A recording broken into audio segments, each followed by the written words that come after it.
Hello po! So for this video ay pag-uusapan po natin itong si differential calculus ulit.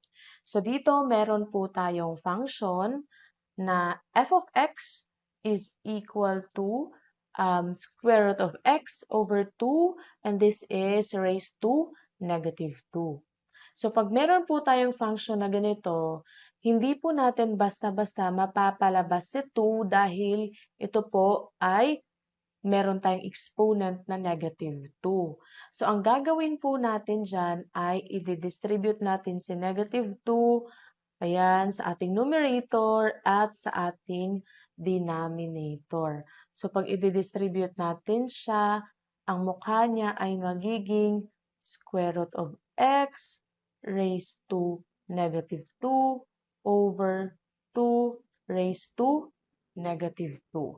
Pagkatapos nun ay isimplify po natin isa-isa yung ating numerator at yung ating denominator. At take note po, ito pong square root of x, ayan, so ilalagay ko dito, si square root of x ay pwede po natin yang ilagay or isulat as x raised to 1/2. Okay? So if square root of x raised to negative 2, so magiging x raised to 1/2, yan, raised to negative 2. At ito rin pong si 2 raised to negative 2, of course, if we will use our calculator, this is 1/4. Ayan, so i-rewrite po natin sila sa baba in simplified na po. So i-rewrite ko dito, ito yung ating function. Kaya po, napakaganda if maganda po yung ating foundation sa ating algebra. Number 1 po talaga yan. Okay? So, ayan, nare-write ko na siya. So, paano gagawin natin? Ang gagawin natin ay i-multiply natin yung ating denominator ng reciprocal ng ating 1/4. So, multiply natin dyan ng ayan. So, kung magmo-multiply po tayo sa denominator natin, same po, magmo-multiply din po tayo sa ating numerator. Okay? 1/4, to 1/4 times 4 over 1. Of course, cancel out, magiging 1 po yan. So, ito, 4 over 1 is also equal to 4. Pagkatapos, itong 1/2 times negative 2 is equal po to negative 1. So i-rewrite po natin siya dito sa baba. So, it will become 4 times x, copy lang natin si x, raised to negative 1. Kasi nga na-multiply natin si 1/2 times negative 2.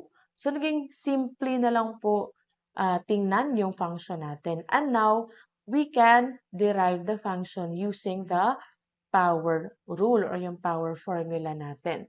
Where itong negative 1 po natin ay yung ating n at atong x natin is yung ating u. So, itong 4 po natin ay yun po yung ating coefficient. So, ikakopy lang po natin yan. So, ngayon po ay i-derive na po natin yung ating function using the power rule. So, kung naalala nyo, yung formula niya is u to the n is equal to nu n minus 1 du over dx. So, ikakopy lang natin or susundan lang natin itong formula.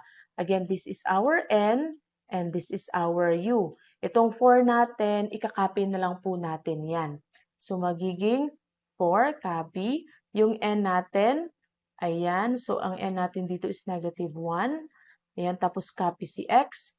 n minus 1, so ang n natin is negative 1 minus 1 at dx over dx kasi nga yung u natin is yung ating x. Okay? So ngayon, meron na tayong answer. 4 times negative 1, of course, that's negative 4. Tapos copy po si x.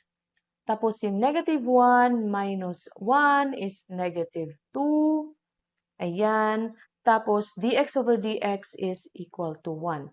So, lagyan natin 1. Tapos kung i-multiply naman natin itong si 1 dito, ay same pa rin, no? By itself. Okay, so magiging kalabasan ay itself. So, ang answer natin is negative 4, x raised to negative 2. To make it formal, our answer or final answer is negative 4 over x raised to 2.